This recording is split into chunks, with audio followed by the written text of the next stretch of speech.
दोस्तों, एक छोटा सा गांव लेकिन है बहुत से रहस्यों से भरा। तो आइए बिना देरी के शुरू करते हैं और इसी तरह की और रहस्यमयी जानकारी प्राप्त करने के लिए हमारे चैनल ट्रू हिस्ट्री को आज ही सब्सक्राइब करें और बेल आइकॉन को प्रेस करें।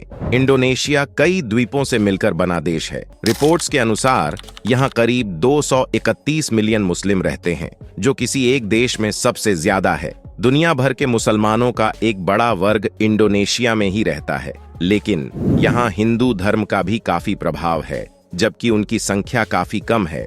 हिंदू धर्म का प्रभाव इतना है कि लोग यहाँ हिंदू देवी देवताओं को मानते हैं और मुस्लिम हिंदू नाम रखना पसंद करते हैं। उन्हीं में से एक द्वीपों की श्रृंखला है फ्लोर्स आइलैंड, जो नुसा तिनगारा द्वीप समूह में आता है। साल 2012 27 अगस्त को यूनेस्को द्वारा इस गांव को इसकी परंपरा के अनुसार टॉप अवार्ड से बैंकॉक में सम्मानित किया गया था। इस गांव की सबसे मुख्य विशेषता है इनके अनोखे घर, जिन्हें यह लोग मबारू न्यांग कहते हैं। यह घर दिखने में शंकु आकार होते हैं, जैसे एक बड़ी सी टोपी जिसे बच्चे अपने जन्मदिन पर लगाते हैं। इन घरों की छत सीधा जमीन को छूती है और छत से नीचे जमीन तक पूरी तरह से लोनटार छप्पर से ढके हुए हैं। ऐसा प्रतीत होता है कि एक समय में इस क्षेत्र में इस प्रकार के घर काफी आम थे, लेकिन आज यह केवल यही गांव है जो ठेठ मंगराई पारंपरिक घर को बनाए रखता है, जिसके बिना ये अनोखे घर पूरी तरह से बेकार हो जाते।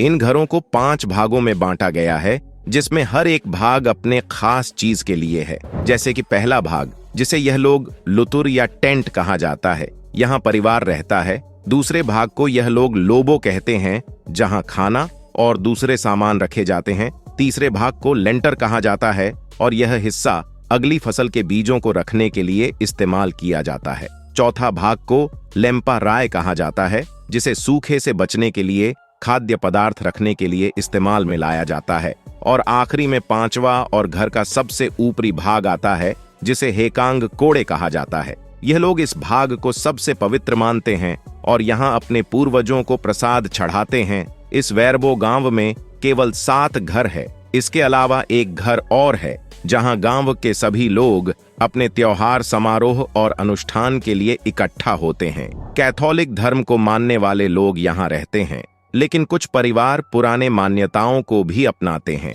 इस घर में ऐतिहासिक ढोल रखे गए हैं, जो सैकड़ों साल पुराने हैं। इस गांव के लोग पीने का पानी झरनों और पहाड़ों से उत्पन्न होने वाले पानी के रूप में करते हैं।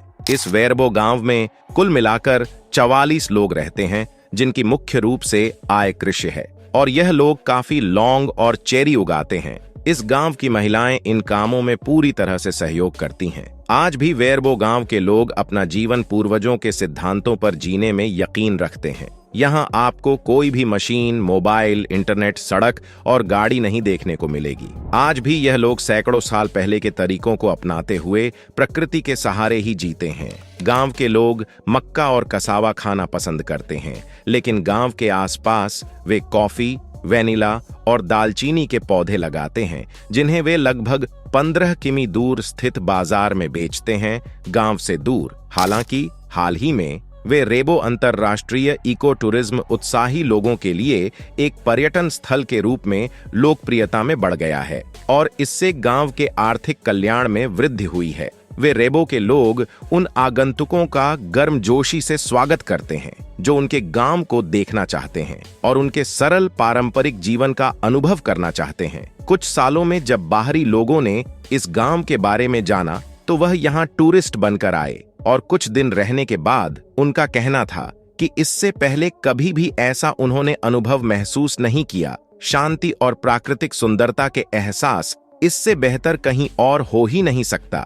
यहाँ के लोग काफी मिलनसार होते हैं और बाहर के लोगों को एक अलग दुनिया का एहसास करने में भी साथ देते हैं। अगर आप कभी इंडोनेशिया के सफर पर निकले, तो इस वेरबो विलेज को विजिट करना ना भूले। आपको ऐसी जगह, ऐसी परंपरा, ऐसे घर और ऐसे लोग पहले कभी देखने को नहीं मिले होंगे। आपको जानकर हैरानी होगी कि इस गांव में मुख्य रूप से केवल 7 घर हैं। वेरबो गांव के सबसे नजदीक देंगे विलेज जाता है, जहां पैदल चलकर ही 4 से 5 घंटे में पहुंचा जा सकता है। वेरबो पूरी तरह से मनोरम पहाड़ों और तोड़ों के घने जंगलों से घिरा हुआ है। इस अविश्वसनीय गांव में उष्णकटिबंधीय जंगल और वनस्पति भरपूर मात्रा में मिलती है। इस गांव में मोबाइल के नेटवर्क भी नहीं आते और बिजली केवल शाम को 6 बजे से रात के 9 तक आती है। इस गांव का निर्माण एम्पू मारो ने 900 साल पहले अपनी पत्नी के साथ किया था और आज यहाँ उनकी 18वीं पीढ़ी के लोग रहते हैं। अब दोस्तों, अगर आप एशिया महाद्वीप के खूबसूरत देश इंडोनेशिया की सैर करना चाहते हैं तो इन जगहों पर घूमें। यकीन मानिए, यहाँ इतिहास, प्रकृति और अध्यात्म सबके करीब होंगे आप। नंबर 1 पर कोमोडो ड्रैगन। इंडोनेशिया के फ्लोरोस में स्थित कोमोडो नेशनल पार्क भी घूमने की जगहों में एक है। यह भी यूनेस्को की विश्व विरासत स्थलों में शामिल है। कोमोडो ड्रैगन एक तरह से विशालकाय छिपकली जैसा होता है। कोमोडो ड्रैगन की जीभ सांप जैसी होती है। इसके दांत और नाखून पैने होते हैं। Number 2, Toba lake. यहाँ की नेचुरल ब्यूटीनेस में टोबा लेक का नाम न आए ऐसा शायद ही हो। इस झील की लंबाई करीब 100 किलोमीटर और चौड़ाई 30 किलोमीटर है। इसकी गहराई की बात करें तो यह करीब 500 मीटर गहरी है। इसे दानो टोबा भी कहते हैं। करीब 70,000 साल पुरानी मानी जाने वाली इस झील में उठने वाला धुआं किसी ज्वालामुखी के विस्फोट जैसा ही लगता है।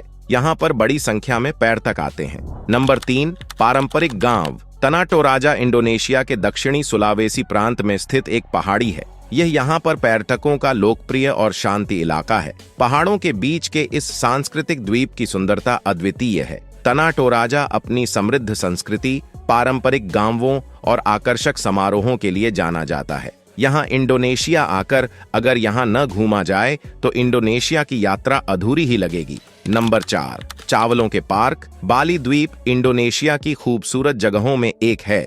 इंडोनेशिया का मुख्य भोजन होने के साथ ही चावल यहाँ की खूबसूरती बढ़ाने में भी खास भूमिका निभाता है। पहाड़ियों और ढलानों की ढलानों पर व्यवस्थित लहरदार चावलों की खेती पर्यटकों को अपनी ओर आकर्षित करती है।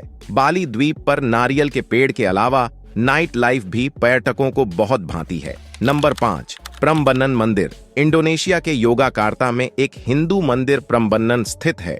यह मंदिर काफी प्रसिद्ध है। इसका निर्माण 9वीं सदी के दौरान त्रिमूर्ति यानी कि ब्रह्मा जी के लिए किया गया था। इस मंदिर में सृष्टिकर्ता ब्रह्मा, संरक्षक विष्णु और विनाशक शिव जी की प्रतिमाएं स्थापित है। यह यूनेस्को की विश्व धरोहर स्थलों में शामिल है। यह मंदिर दक्षिण पूर्व एशिया में सबसे बड़ा हिंदू मंदिर होने के साथ ही प्राचीन वास्तुकला को दर्शाता है। नंबर 6, समुद्री पार्क। इंडोनेशिया का राजा अम्पैट द्वीप गोताखोरी के लिए जाना जाता है। यह सिर्फ इंडोनेशिया ही नहीं बल्कि पूरे विश्व में इसके लिए अपनी पहचान बना चुका है। राजा अम्पैट इंडोनेशिया में सबसे बड़ा समुद्री पार्क के रूप में फेमस है। इसमें 1000 से ज्यादा प्रजाति की मछलियां, कछुए, शैवाल और सैकड़ों प्रजाति के मूंगा आदि पाए जाते हैं। ऐसे में समुद्री गोताखोरी करने वालों के लिए यह जगह अच्छी है। अगर आपने आज हमारी वीडियो में कुछ नया देखा, कुछ नया सीखा, तो इसे ज्यादा से ज्यादा लाइक, शेयर करें और चैनल को सब्सक्राइब कर बेल आइकन जरूर दबा दें। मिलते हैं आपसे फिर किसी नई वीडियो में। आपका धन्यवाद।